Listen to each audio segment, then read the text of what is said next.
తాకట్లో ఉన్న మీ బంగారాన్ని విడిపించి ఆ రోజు ఆన్లైన్ రేటుకి కొంటాం. Sharma gold company.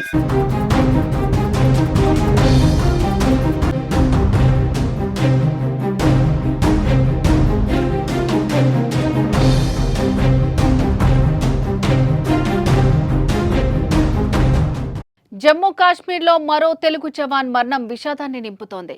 వరంగల్ జిల్లా నర్సంపేటకు చెందిన సైనికుడు నాగరాజు బల్వాన్ మరణానికి పాల్పడ్డాడు. జమ్మూ కాశ్మీర్లో విధుల్లో ఉండగా తుపాకీతో కాల్చుకుని ప్రాణాలు తీసుకున్నాడు. జమ్మూ కాశ్మీర్లోని సాంబా జిల్లాలో అంతర్జాతీయ సరిహద్దుకు సమీపంలోని సరోజ్ అవుట్ పోస్ట్ వద్ద సెంట్రీ విధులు నిర్వహిస్తున్న నాగరాజు ఈ నెల 18న సాయంత్రం 4:30 సమయంలో తన సర్వీస్ రివాల్వర్తో కాల్చుకుని ఆత్మహత్య చేసుకున్నాడు. కానీ అధికారులు మాత్రం విషయాన్ని గోప్యంగా ఉంచడంతో ఆలస్యంగా వెలుగులోకి వచ్చింది.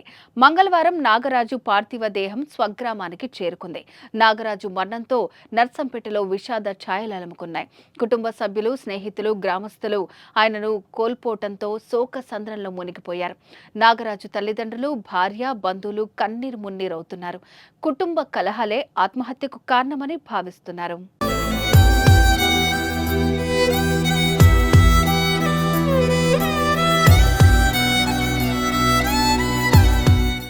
కారణం ఏదైనా, కష్టం ఎంత ఉన్నా బల్వాన్ మరణం మాత్రం కరెక్ట్ కాదు.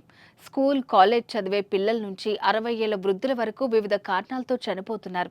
తల్లిదండ్రులు మందలించారనో, వారు కావాలనుకున్నది ఇవ్వలేదనో, పరీక్షల్లో మంచి మార్కులు రాకపోవటం, ప్రేమించిన వారు మోసం చేశారని మనస్తాపానికి గురై బల్వాన్ మరణాలకు కొందరు పాల్పడుతుంటే, పెళ్లైన తర్వాత కాపురంలో వచ్చే సమస్యలను అధిగమించలేక పలువురు తనువు చాలిస్తున్నారు.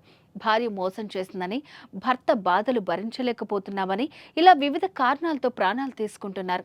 ఏదేమైనా ధైర్యానికి చిరునామాగా ఉండే సైనికుడు బల్వాన్ మరణానికి పాల్పడటం కలవరపరిచే విషయం.